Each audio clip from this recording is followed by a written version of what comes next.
həvəskar şahmatçıyam. Bugün şahmat dərsimizin 33-cü dərsidir. Onu qeyd etmək istəyirəm ki, onlayn şahmat dərsləri keçirilir rus və Azərbaycan dillərində. Bugünkü tipikumuzda deməli sizə Pirc müdafiəsini göstərəcəm. Pirc müdafiəsi ola bilsin ki, adını ilk dəfə eşidəsiniz, amma ölkəsində 10 mindən çox debüt belə oynanıb, yəni bir debüt oynanıb. Bu qaralarla oynanan bir debütdür, amma o debüta qarşı gözəl bir tələ var. Bu günlərim onu göstərəcəm. Deməli, Pirc müdafiəsinə qarşı.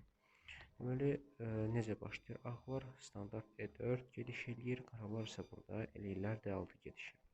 D6-dan sonra biz yenə də öz atımızı inkişaf elətdirik, oynayırıq at F3. Bundan sonra qaralar oynayır E5, biz də bundan sonra oynayırıq D4. D4 oynayıb mərkəzə hücum edirik. Və burada qaralar piyada oyunu dəyişdirmək yerinə oynayırlar burada fil G4. Fil G4 oynadıqdan biz baxmaraq ki, atımıza fil tərəfindən hücum var. H3 oynamaq yerinə piyadanı vururuq. Burada isə qaralar heç bir şey anlamadan burada artıq bir səhvə yetirirlər. Burada atı fillə götürürlər. Götürdükdən sonra biz vəzirlə götürürük və bir daha səhv edirlər, piyadanı götürürlər. Burada artıq görmək olar ki, biz F7-dəki piyadaya, qaralar F7-dəki piyadasına artıq təzyiq göstərməyə başlayırıq. Biz burada oynayırıq fil C4. Artıq burada uşaq matı adlandırdığımız matı qoymaq istəyirik. Burada deməli qaralar həm bizim piyadaya hücum edir, oynayırlar at F6, həm də ki matdan qorunurlar. Amma biz burada yenə davam edirik öz hücumumuzu və oynayırıq B3. B3 oynadıqda artıq F7 piyadasını sadəcə götürmək istəyirik. Burada artıq matlıq bir şey yoxdur. Burada isə yeganə gedişlərdə vəzir E7 piyadanı qoruyur. Biz isə burada heç olmamış kimi həm atımızı inkişaf elətdirik, həm də ki E4-dəki piyadamızı hücum edirik. At C3 oynayıb deməli piyadamızı müdafiə edirik. Bundan sonra deməli qaralar oynayırlar C6. C6 oynayırlar ki, deməli B7-dəki piyadalarını qorusunlar. Çünki bizim döyüş səkiyə vəzirimiz piyadaya hücum edirdi. Deməli, bundan sonra qaralar oynayırlar, daha doğrusu ağlar, yəni biz oynayırıq fil G5 ki, burada atı bağlamada saxlayaq. Burada isə qaralar başlayırlar təzyiq göstərməyə bizə qarşı, daha doğrusu onlar elə düşünürlər ki, bizə təzyiq göstərirlər, amma əslində burada artıq qaralarda yaxşı bir pozisiya deyil. Burada deməli B5 oynayırlar, ağlar, daha doğrusu qaralar burada B5 oynayıb bizim filimizə hücum edirlər. Biz isə burada oynayırıq at vurur B5, yəni öz atımızı qurban veririk burada. Onlar da əlbəttə ki, o atımızı deməli götürürlər öz piyadalarından, biz isə burada fillə artıq götürürük. Fillə B5 piyadanı götürdükdən sonra artıq deməli biz burada şahın üstə hücum elədikdən sonra iki variant var burada. Ya şah gələ bilər, misal üçün D8-ə, sırf normal gedişlərdən deyil. Və yaxud gələ bilər D7-yə.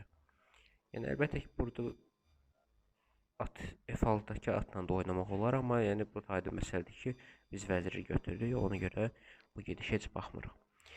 Deməli, burada qaralar at D7 oynadıqdan sonra biz burada deməli qala qurma edirik. Uzun qala qurma edirik və burada artıq görürük ki, biz deməli burada atın üstünə, D7-dəki atın üstünə təzyiq göstəririk. Burada deməli qaralar oynayır top D8 ki, D7-dəki toplarını qorusun. Qaralar top D8-dən başqa, misal üçün top B8 oynaya bilərlər. Amma bu da mənasız bir gediş olur. Çünki F6-dakı atı götürdükdən sonra qaralar misal üçün deyək, belə götürdü vəzirlə. Biz isə buradan fili vurduqdan sonra artıq biz deməli şah misal üçün gəldi E7-yə və yaxud E8-ə, biz də buradan topu götürürük. Yəni bu gediş də qaralar səhv eləmir, çünki şah çəkildikdə artıq biz topu götürürük. Ona görə deməli ən yaxşı gediş burada atı qorumaqdır, yəni top D8 oynamaqdır. Ondan sonra deməli qaralar daha doğrusu biz ağlar götürürük. Deməli top D8 gedişindən sonra biz D7-dəki atı götürürük topla. Götürdükdən sonra qaralar onu topla götürür. Biz deməli burada top D1 oynayırıq. D7 xanasını bir daha təzyiq göstəririk. Bu səfər isə topumuza təzyiq göstəririk. Burada deməli qaralar oynayırlar E6 gedişi. Çünki E6-da həm vəzirləri dəyişməyə təklif edirlər ki, vəziyyət biraz daha asan olsun. Ondan əlavə də biz topu fillə vurduqdan sonra atla götürə bilsinlər. Yəni at vəzirlə bağlamada qalmasın deyə deməli E6 gedişi edirlər. Amma biz burada yenə də D7-dəki topu götürürük. Ondan sonra onlar atla götürürlər. Biz isə burada artıq 2 gedişlik mat qoymaq istəyirik. Deməli biz burada vəzirimizi qurban veririk və oynayırıq vəzir B8. Vəzir B8 gedişindən sonra qaralar burada məcbur olurlar vəziri götürməyə. Götürdükdən sonra da biz də belə gözəl bir mat qoyuruq. Top D8 oynayıb. Şah topu götürəmir çünki vəzir fil onu qoruyur. Şahın da qaçacağı bir xana olmur. Deməli bu qədər. Bu debütdəki səhvliyi istifadə edə bilərsiniz. Çünki burada gözə çarpmayan bir gedişdir. Fillə burada deməli bizim atımızı götürmək, F3-dəki atımızı götürmək çox gözə çarpan bir gediş deyil. Amma burada cüzi üstünlüyü biz öz əleyhimizə istifadə edib qalib gələ bilərik. Sağ olun, bu dərslik bu qədər.